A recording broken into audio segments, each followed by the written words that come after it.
캐나다의 퀸스 대학교 연구진이 새로운 뇌활동 분석법 개발을 했다고 합니다. 이 뇌활동 패턴을 좀 단순화시켰더니 모양이 마치 벌레 모양처럼 나와서 이것을 생각벌레 형상이 나타났다 이렇게 얘기를 해요. 근데 이 연구에 의하면 우리 사람이 1분당 평균 대략 생각의 전환이 한 6번 반 정도 일어난다고 합니다. 그래서 건강한 남성일 경우에는 하루에 몇 번이나 생각하는가 연구를 해서 나온 결과가 6,200번의 생각이 뇌에서 일어난다는 거예요. 그러니까 하루 대략 한 6,000번 이상의 생각들의 전환들이 계속 일어난다라는 거죠. 그러니까 이 하루에 6,000번 넘는 생각을 하는 동안 중요한 거는 그 생각이 건설적이냐 그렇지 않느냐겠죠. 아마 여러분들이 하루 동안 하루 내가 고민하고 생각하는 것들을 보면 어떤 생각들을 많이 합니까? 되게 많은 분들은 긍정적인 것보다는 부정적인 생각들을 많이 하죠. 어떤 행복이나 또 미래에 대한 소망이나 이런 것보다는 뭔가 좀 부정적이고 걱정하고 염려하는 생각들을 많이 하는 걸 보게 됩니다. 그런데 이 심리학자 어니 젤린스키라는 분은 이 생각을 정의를 하는데 이렇게 얘기를 합니다. 우리가 걱정하고 염려하는데 이분은 그런 얘기를 해요. 우리가 생각하는 염려와 걱정의 40%는 우리 현실에 일어나지 않는다. 40%는 우리 현실에 일어나지 않는다는 거예요. 그리고 30%는 이미 일어난 일에 대해서 걱정한다는 거예요. 이미 일어났는데 걱정하면 그게 뒤바뀌겠습니까? 그리고 22%는 사소한 고민이라는 거예요. 그러니까 별거 아닌데 괜히 그냥 겁먹어 갖고 고민한다는 거예요. 그리고 진짜 걱정의 4%는 우리 힘으로는 어떻게 바꿀 수 없는 거다라고 얘기를 합니다. 다 합치면 몇 프로예요? 96%입니다. 그러니까 40%는 안 일어나고 30%는 이미 일어난 거고 22%는 별거 아니고 4%는 내 힘으로 안 되고 결국 진짜 우리가 고민하고 염려하는 거는 4%밖에 안 된다는 거예요. 그러니까 달리 얘기하면 우리가 많은 생각을 갖고 있지만 사실은 별로 건설적이지 않은 생각들 갖고 그냥 거기 때문에 빠져갖고 헤맨다라는 거죠. 여러분 그래서 이 심리학자 김경일 씨 같은 경우는 우리에게 그런 얘기를 해요. 걱정을 하지 말고 고민을 하래요. 여러분 걱정과 고민의 차이가 뭘까요? 우리 비슷하게 섞어서 쓰는데 걱정은 이미 일어난 일이고 고민은 앞으로 일어날 일이라는 겁니다. 앞으로 우리 아이들이 예를 들어서 우리 아들이 대학을 가야 되는데 그럼 등록금을 어떻게 준비해야 되지? 이런 건 고민인 거지만 걱정은 뭐예요? 이미 일어난 일 때문에 고민하고 이렇게 여러 가지 생각들 가운데 그냥 여러 이루어지지를 못하는 것들 걱정이라고 얘기하는데 우리가 진짜 해야 될 거는 걱정을 할 필요 없다는 거예요. 이미 일어나거나 안 일어나거나 별거 아닌 사소한 일이거나 내 힘으로 바꿀 수 없는 이런 것 때문에 늘 걱정한다는 거죠. 자, 오늘 본문은 히브리서인데 저희가 지금 다니엘 기도회를 하다 보니까 이제 1장부터 차근차근 우리가 새벽에 살펴보고 있지 못하지만 여러분들이 좀 주중에 큐티를 하시거나 아니면 말씀을 좀 히브리서를 꼼꼼하게 읽으셔서 좀 전체 흐름들을 좀 파악을 하셨으면 좋겠습니다. 우리가 이제 히브리서를 묵상하게 되는데요. 오늘 본문의 3장 1절에 보면 우리가 무엇을 깊이 생각해야 되는가? 먼저 1절에 우리는 뭘 깊이 생각하라고 말씀해요? 예수를 깊이 생각하라라고 말씀합니다. 왜 그럴까요? 몇 가지 이유가 있어요. 여러분 히브리서는 되게 저자가 누군지 모릅니다. 학자들마다 문체나 쓰는 단어나 이런 것들을 봤을 때는 바울이다라고 얘기하는 분도 있고 아볼로라고 얘기하는 분도 있고 브리스길라와 아굴라라고 얘기하는 분도 있고 다양하게 얘기해요. 누가라고도 얘기하고 그러나 정확하게 누가 썼는지는 구체적으로 이 서신서에 자기를 밝히지 않기 때문에 알 수는 없지만 정확한 거는 이거를 받는 독자가 누군가냐는 거죠. 이 편지를 받는 독자는 네로 황제의 핍박이 고조되고 있는 상황, 절정에 다르는 시기에 낙심하고 괴로워하고 있는 사람. 그래서 그 핍박 때문에 지금 예수님이 나를 위해서 십자가에 못 박혀 돌아가셨다라고 하는데 진짜 내 죄가 속죄 받았을까? 진짜 이거 예수님 믿어도 되겠나? 여러 의심과 여러 가지 회유 가운데에 이런 속에서 지금 고민하고 있는 성도들을 향해서 기록한 게 히브리서입니다. 그래서 히브리서의 말씀에 보면 권면의 말씀이라고 되어 있어요. 그러니까 이거는 뭔가 지금 힘들고 괴롭고 지금 갈판질파하는 사람에게 권면하게 해서 주어진 책이 히브리서다라는 거죠. 그래서 1장, 2장의 말씀 우리가 읽진 않았지만 1장과 2장에서는 예수님과 천사를 비교하면서 이 천사는 하나님의 말씀의 대리인이었기 때문에 그 천사보다 뛰어난 분이다. 그리고 3장과 4장에서는 모세와 예수님을 비교합니다. 모세는 하나님의 말씀을 받아서 그 음성을 듣고 백성에게 전달한 대리자인데 예수님은 그 모세보다 뛰어난 분, 우월하신 분이라고 말씀해요. 자, 왜 우리가 예수를 깊이 생각해야 되는가? 자, 이런 배경 속에서 첫 번째는 1절에 보니까 뭐라고 말씀합니까? 우리는 하늘의 부르심을 받은 거룩한 형제들이기 때문에 예수님을 깊이 생각하라 라고 말씀하는 거죠. 여러분, 지금 이들이 뭐 하고 있다고요? 고민하고 있어요. 내가 예수 믿는 거 잘한 건가? 내가 그냥 옛날에처럼 그냥 유대교 있으면 이런 고민 안 하고 핍박도 안 받을 텐데 굳이 내가 예수 믿어갖고 이런 고민을 해야 되는가? 이런 핍박 받아야 되는가? 여러분, 예전에 몇 년 전 우리가 영화 봤을 때 네로의 핍박은 얼마나 심했습니까? 사람들 잡아다가 기독교인들 다 뒤집어 쓰잖아요. 불났는데 기독교인들이 방화했다고 그 사람들 잡아놓고, 심지어는 길거리에 이 사람들을 매달아 놓고 불질러가지고 사람을 횃불로 쓰기도 하고, 이런 핍박을 받는 가운데 얼마나 고민이 되겠어요. 그런 상황 가운데 첫 번째 이들에게 왜 예수님을 깊이 생각해야 되는가? 하나님의 부르심을 받았다는 거죠. 지금 내가 예수 믿는 게 옳은가 그른가 고민하고 있는 상황에 이 히브리 기자는 뭐라는 거예요? 너는 하나님이 부르신 거룩한 형제들이기 때문에 하나님 앞에서 예수를 깊이 생각해야 된다는 거예요. 이런 지금 이 얘기는 뭐냐면 우리가 힘으로 구원받지 않았잖아요. 내가 잘났거나 능력이 있거나 내 노력으로 되어진 게 아니라 우리는 소위 전적으로 하나님의 은혜로 예수 그리스도의 십자가의 죽으심으로 구원받았는데, 먼저는 너희는 하나님의 섭리 가운데 너희 주권 가운데 하나님이 너희를 부르셨다는 거야. 하나님이 우리를 선택하셔서 하나님의 자녀 삼아 주셨기 때문에 예수님을 깊이 생각하라는 거예요. 그러니까 내가 우연히 그냥 예수님 선택한 게 아니라 예수님이 우리를 선택해서 하나님의 자녀 삼아 주셨기 때문에 그 은혜로 구원받았으니, 예수님의 십자가에서 구속의 은혜, 구속이란 말이 뭡니까? 죄값을 대신 지불했다는 거잖아요. 우리의 죄의 삭은 사망이라고 사도 바울이 얘기하는 것처럼 우리는 죄를 졌기 때문에 죽어야 돼요. 근데 우리의 죽음을 대신해서 예수님의 생명으로 값을 지불하셨기 때문에 속죄받았다라고 얘기하는 거죠. 십자가에서 예수님이 우리를 구속의 은혜로 죄값을 지불하시고 우리를 하나님의 자녀로 삼아주시고 구원해 주셨기 때문에 그 예수님을 깊이 생각하라는 거야. 아, 내가 예수 믿었나? 이거 잘못 믿은 거 아닌가? 그러지 말고 네가 어떻게 예수 믿었는지 너 노력으로 된 게 아니야. 하나님의 은혜로 된 것이니 예수를 깊이 생각하라는 거예요. 그래서 우리는 거룩한 형제들, 성도로 부름받은 겁니다.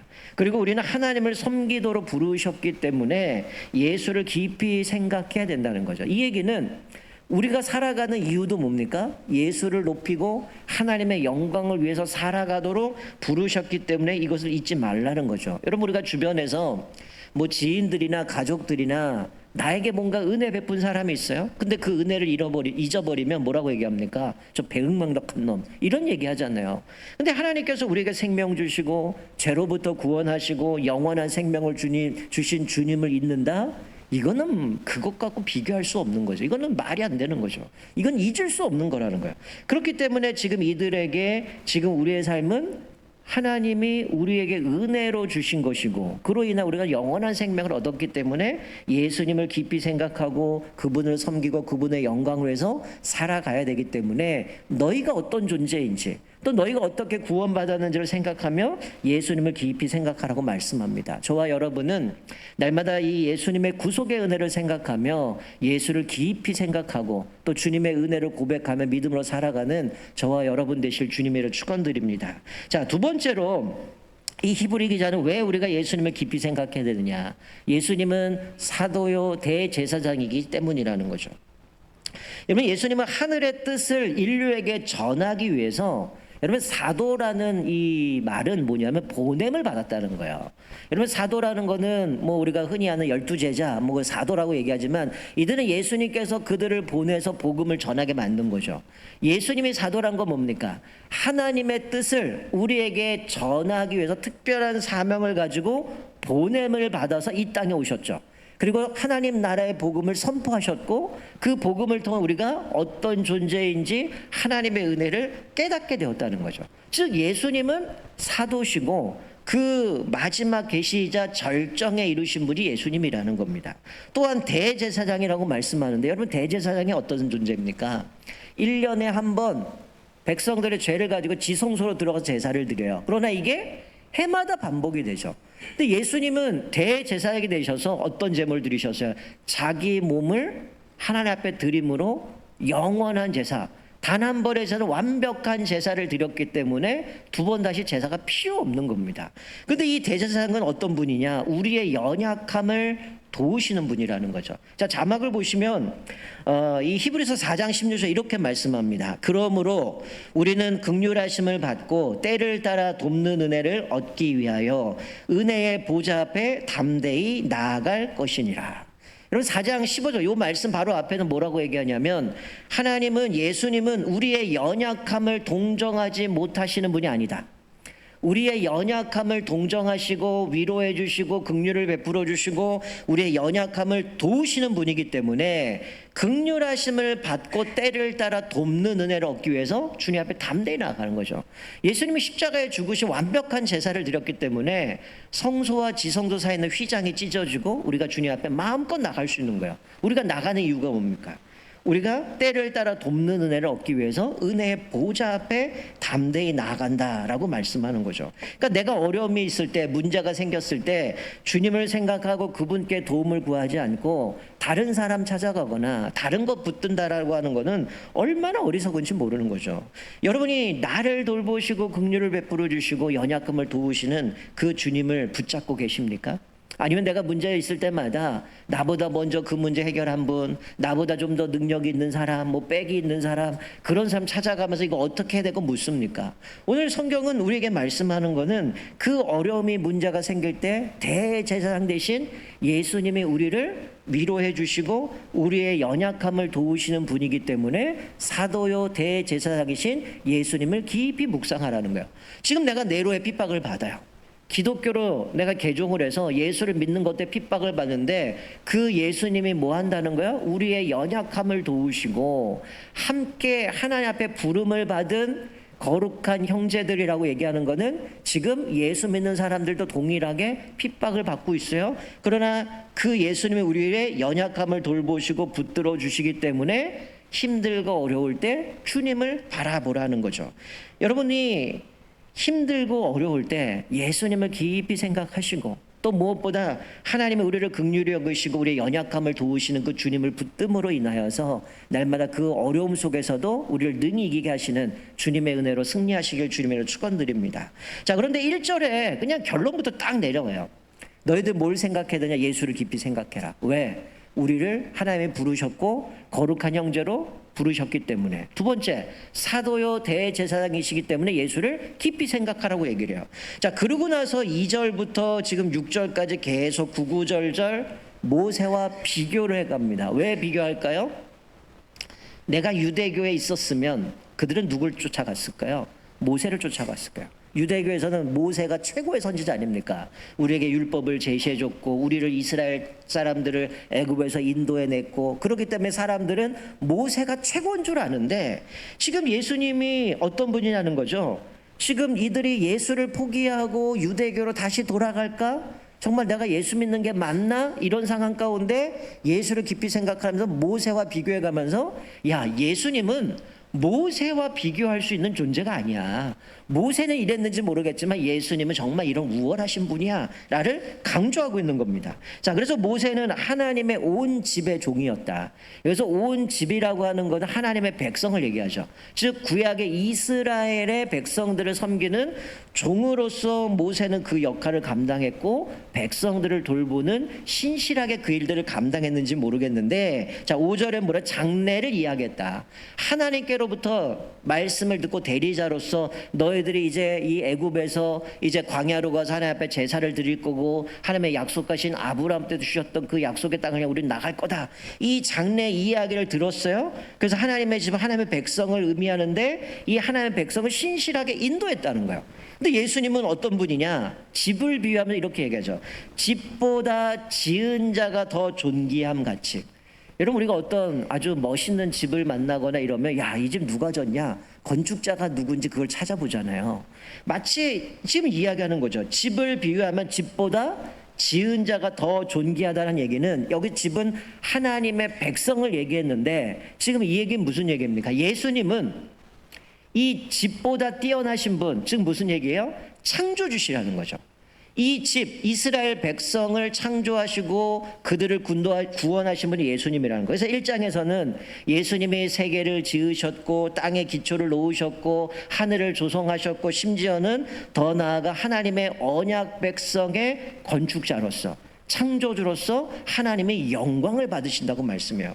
그러니까 지금 이스라엘을 인도했던 모세는 종으로 그렇게 신실하게 섬겼는지 모르겠지만 6절에 뭐라고 말씀해요? 이 예수 그리스도는 하나님의 집을 맡은 아들로서.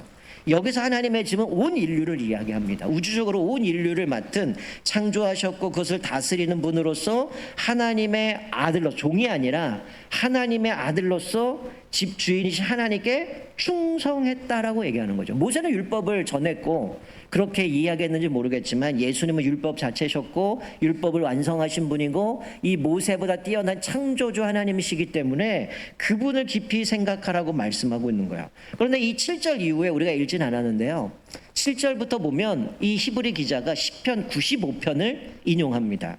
시편 95편을 인용하는데 뭐라고 얘기하냐면, 이스라엘 백성들은 모세가 그렇게 하나님의 음성을 듣고 전달했어요. 그런데 이들은 그렇게 인도했음에도 불구하고 불순종함으로 안식을 누리지 못했다라고 얘기를 해요. 여러분, 똑같은 얘기입니다. 우리가 예수 그리스도로 인하여 구원을 받았고 우리에게 영원한 소망도 주셨고 우리는 하나님의 언약 백성으로서 우리에게 영원한 또 생명을 주셨을 뿐만이 아니라 천국을 우리에게 소망을 주셨는데, 우리 식으로 얘기하면 이거를 듣고 우리가 말씀대로 가야 되지만 뭐라는 거예요? 불순종했기 때문에 안식을 누리지 못했다, 이렇게 이야기를 하는 겁니다. 그래서 우리가 예수를 깊이 생각해야 되는데 그럼 우리는 어떻게 살라는 얘기인가? 이 6절에서 이야기하는 건 뭡니까? 예수를 깊이 생각하면 뭘 붙들라는 거예요? 소망의 확신, 그 자랑을 견고하게 끝까지 붙잡으려는 거. 왜? 이스라엘은 들었지만 광야에서 이미 다 끝나버렸고 안식에 들어가지 못했다라는 거죠. 하나님의 백성인 우리가 바로 그 집이라고 얘기하는데, 구약에서는 이스라엘을 이야기하는 거고 신약에서는 교회를 의미합니다. 교회인 우리가 예수님이 보증하시는 소망을 붙들어야 한다는 거예요. 왜요? 우리가 바로 그분이 세우셨고 그분이 다스리는 집, 하나님의 백성이기 때문이라는 거예요. 많은 분들이 그런 얘기를 합니다. 예수 믿으면 내가 포기해야 될 게 많어. 예수 믿으면 이것도 하지 말고 저것도 하지 말고 우리를 올가매는 것 같고 나를 뭔가 좀 힘들게 만드는 것 같은데, 이런 얘기를 하지만 사실은 뭡니까? 그분이 우리를 다스린다는 얘기는 우리를 안전하게 책임져 주신다는 거예요. 내가 뭔가 하려고 하면 얼마나 힘듭니까? 근데 하나님이 우리를 책임져 주신다는 거죠. 여러분, 이스라엘 백성도 분명한 이 약속을 붙들고 출애굽했습니다. 그런데 그들은 현실에 안주하면서 시시때때로 불평하고 원망하죠. 10가지 재앙을 통해서 거기서 나올 때는 완전히 할렐루야 이러고 주님 찬양했을 거예요. 근데 당장 홍해 앞에 딱 서자마자 어떤 일이 벌어집니까? 왜 우리를 애굽에서 불러내서 여기서 죽게 하느냐? 차라리 애굽에 노예로 있었으면 좋았을 것을, 이런 얘기 하잖아요. 이게 우리 식으로 표현하면 어떤 걸까요? 내가 괜히 예수 믿어가지고 이런 고생한다. 차라리 마귀 종로를 타고 꼬복 역할을 하면 그거로 좋겠을 텐데, 이 얘기랑 똑같은 얘기입니다.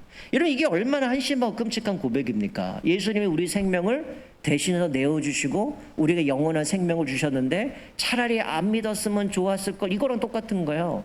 그래서 이들은 홍해를 하나님이 가르셔서 결국은 그들은 안전하게 건너고 이스라엘 백성들을 쫓아왔던 그 군대들은 수장하게 되지만 광야 생활 동안 어떻습니까? 물 없다고 투덜대고 먹을 거 없다 투덜대고 끊임없이 투덜투덜대다가 결국은 어떻게 해요? 1세대는 광야에서 끝났던 모습을 보게 되는 거죠. 그래서 십자가의 죽으심은 우리에게 살 길을 열어놓으셨기 때문에 너희들이 지금 핍박받고 있고 어려움 겪고 있지만 그 예수님이 주셨던 소망의 확신과 자랑을 견고하게 붙잡고 믿음으로 가면, 오늘 6절 마지막에 뭐라 그래요? 그것이 우리가 하나님의 집이 된다. 즉 우리가 하나님의 백성으로 살아가는 것이다라고 말씀합니다. 우리도 살아가면서 얼마나 여러 가지 어려움이 있어요. 그때마다 우리는 뭘 봐야 돼요?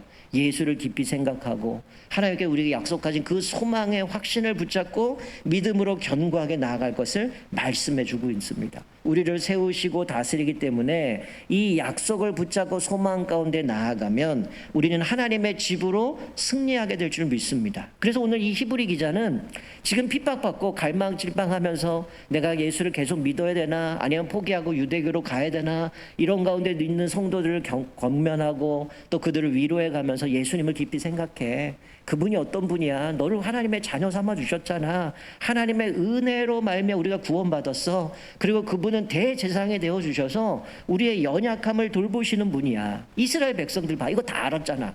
근데 걔네들 교만해갖고 다 실패하지 않았냐. 그러니 우리는 이 소망의 확신과 자랑을 끝까지 굳게 잡으면 우리는 하나님의 집으로 승리할 수 있어 라고 권면하고 있는 것이죠. 사랑하는 성도 여러분, 여러분은 예수님을 깊이 생각하면서 견고히 붙잡고 살아갑니까?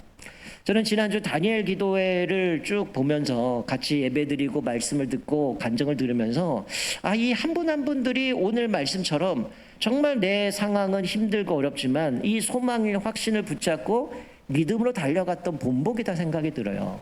한 목사님은 매주 만드는 교회, 또 어떤 분은 그 가운데 내가 좀 장애인들을 위해서 카페를 만들어서 사회적 기업을 통해서 또 복음도 전하고 그 영향력을 끼쳤던 분도 있고, 또 아들이 마약에 빠졌지만 오히려 그것이 돼서 하나님이 나에게 새로운 사명 주셔서 재단을 만들어서 또 그들을 돕는 분도 계시고, 또 한 분은 믿음으로 살아간다는 그 사진 작가, 얼마나 힘들었습니까? 근데 그 믿음 위에다가 자기 삶을 올려놓으니까, 말씀에 자기 삶을 올려놓으니까 정말 우리가 생각하지 못하면 하나님의 인도에 가시잖아요. 마지막 우리 전돈 하여튼 이름 막 섞어가 농담 섞어가 하셨던 그분도 보면 예수 믿으면 아버지가 목 빼버린다는데 자기 병 때문에 어떡합니까? 결핵 걸리고 이러면서 나 병원 가야 된다가 아니라 뭐예요? 교회 가야 된다. 나 예수님 믿어도 언제 살지 모르니까 나 교회 가야 된다. 엄마도 예수 믿게 되고 아버지도 예수 믿게 되고, 그리고 그분 개척해서 교회 하려는 놀라운 역사들이, 초대교회 역사들이 일어나잖아요. 이 과정들을 쭉 보면 이분들의 공통점 뭡니까? 내 삶은 힘들어요. 핍박도 있어요. 그러나 이 소망을 붙잡고 확신 가운데 나아갔을 때 하나님께서 그들을 변화시켜 주시고 그를 통해 하나님의 놀라운 일들을 보게 만드셨음을 보게 됩니다. 여러분, 무엇을 견고히 붙잡고 있습니까? 여전히 나는 아직도 내 아직과 고집을 붙들고 있습니까?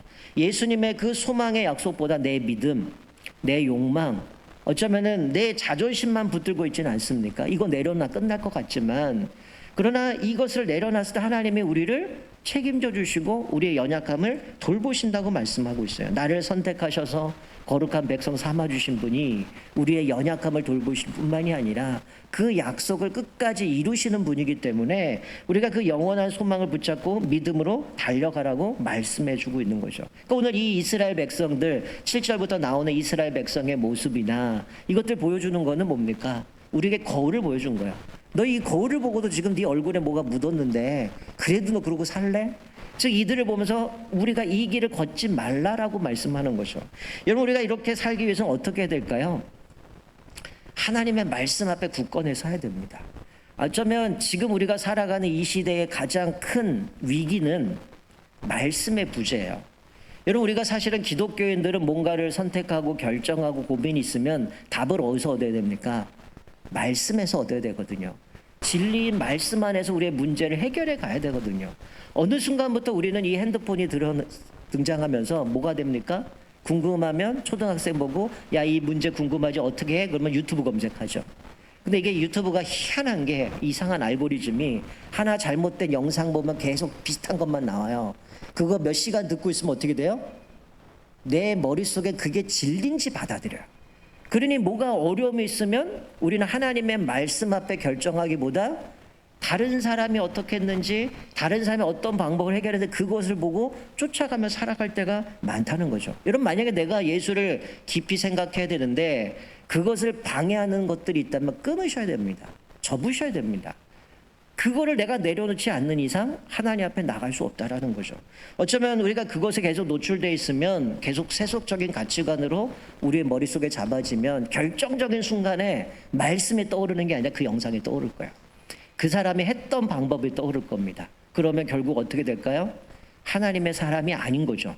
교회는 다니지만 내 머릿속에는 복음이 없는 거야. 말씀이 없는 거죠. 모든 기준은 세속적인 가치관으로 살아가는 거죠. 그러면 우리는 당연히 오늘 본문에 있는 이 사람들처럼 야, 내가 이런 핍박 받고 있는데, 이런 어려움이 있는데 차라리 비슷한 천주교 가면 술, 담배 다 해도 되고 제사 드려도 되고 아무 문제 없잖아요. 아니면 불교 가면 뭔 걱정이 있습니까? 그냥 똑같은 종교니 종교다원주의처럼 어디로 가든 어쨌든 구원받으면 되지 않나, 내 열심으로 이렇게 정성 들이면 나이가 뭔가 해결되지 않겠나, 이런 착각 속에 살아가는 거예요. 요즘 유튜브 영상들을 보면 잘못된 게 너무 많아요. 예수만이 아니라 다른 것에 구원이 있다라고 얘기를 하고, 진리마저도 왜곡이 되어져서 우리가 상식적으로 이해할 수 있는 것만 진리로 받아들이다 보니까 결국은 복음이 없어져 버리는 모습으로 흘러가 버리고 있다는 거죠. 여러분, 우리 한 주간 동안 오늘 말씀을 기억하면 내가 어떻게 하면 예수를 깊이 생각할까? 여러분, 출근하셔서 컴퓨터 그냥 켜지 마시고 기도하세요. 하나님, 오늘 내가 이런 업무를 해야 되고 이 일을 해야 되는데 하나님, 이런 위기를 만날 때 지혜 주셔서 하나님 이것들을 잘 해결하게 해주세요. 그리고 여러분들이 끊임없이 예수님을 깊이 생각할 수 있는 가장 쉬운 방법이 있어요. 여러분, 하루에 아침에 일어나서 저녁에 잘 때까지 핸드폰 몇 번 킬까요? 화면 엄청나게 눌렀다 켰다 눌렀다 켰다. 여러분, 이게 중독돼 갖고 카톡 안 하는데 열어서 확인하잖아요. 여러분, 이 방법 중에서 가장 좋은 거 뭐냐? 핸드폰에 어플 하나 깔면 돼요. 어플 하나 깔면 30분 단위든 1분 단위든 말씀이 떠오르게 됩니다. 여기서 딱 핸드폰 열면 화면에 말씀이 딱 떠요. 그러면 성경을 안 읽을 수가 없어요. 그거 보고 읽고 넘겨야 화면이 열립니다. 여러분, 그 방법도 있고, 아니면 여러분들이 뭐 컴퓨터 화면을 바꾼다든지, 아니면 알람을 알려서 알람을 몇 개 만들어 갖고 주기적으로 뜨게 만들든지, 여러분, 내가 어떤 문제가 있으면 말씀이 나에게 위로 주신 말씀 계속 뜨게 만드셔도 돼요. 여러분, 이 얘기는 무슨 얘기냐면, 예수를 깊이 생각하라는 얘기는 우리 삶의 문화 자체가 주님과 대화하는 삶인 거죠. 가정에서도 제가 매번 주보에 넣는 이유가, 아무리 바빠도 가정에서 예배 드리는 얘기 뭡니까? 가정의 문화 바꾸라는 거예요. 하나님 앞에 예배 드리는 시간, 이게 꼭 정형화된 가정 예배 형식이 아니더라도 밥을 먹으면서 대화할 수도 있고, 아니면 어디 길을 가면서도 얘기할 수 있고, 여러 가지 다양한 방법으로 끊임없이 자녀들과 또 부부 사이에 하나님과의 교제할 수 있는 시간을 만들라는 거죠. 그것을 통해서 우리는 끊임없이 주님과 대화하고 교제를 통해서 어떤 어려움이 있어도 흔들림 없이 예수를 깊이 생각하고 우리에게 주신 소망의 확신과 자랑을 붙들고 견고하게 붙들고 살아갈 때에 우리가 대제사장이신 예수 그리스도의 또 우리의 연약함을 붙드심을 통해서 승리할 수 있음을 보게 되어집니다. 여러분, 오늘 하루가 가기 전에 한번 여러분들 스스로 결단했으면 좋겠어요. 내가 일주일 동안 어떻게 하면 예수님을 생각할 수 있을까? 어떻게 하면 예수님을 깊이 생각하고 내가 이 소망을 놓지 않고 믿음으로 살아갈 수 있는가? 분명히 여러분 안에 답이 있을 겁니다. 그것들을 찾으셔서 방해하는 것들이 있든 그것들을 제거하시고, 또 주님을 만날 수 있는 방법들을 찾으셔서 우리 한 주간 동안 예수를 깊이 생각하고, 또 우리 각각마다 다양한 상황들이겠지만 그 속에서도 내가 이 소망을 붙잡고 또 주님 앞에서 믿음으로 갔을 때 하나님의 집이다, 하나님의 백성이다, 하나님의 자녀임을 우리가 흔들림 없이 견고하게 세워갈 수 있음을 기억하면서 한 주간 우리가 주님을 깊이 생각하면서 승리하는 저와 여러분 되시기를 주님의 이름으로 축원드립니다. 아멘. 우리 다 같이 일어나셔 우리 85장 1절 같이 찬양하고 기도하겠습니다.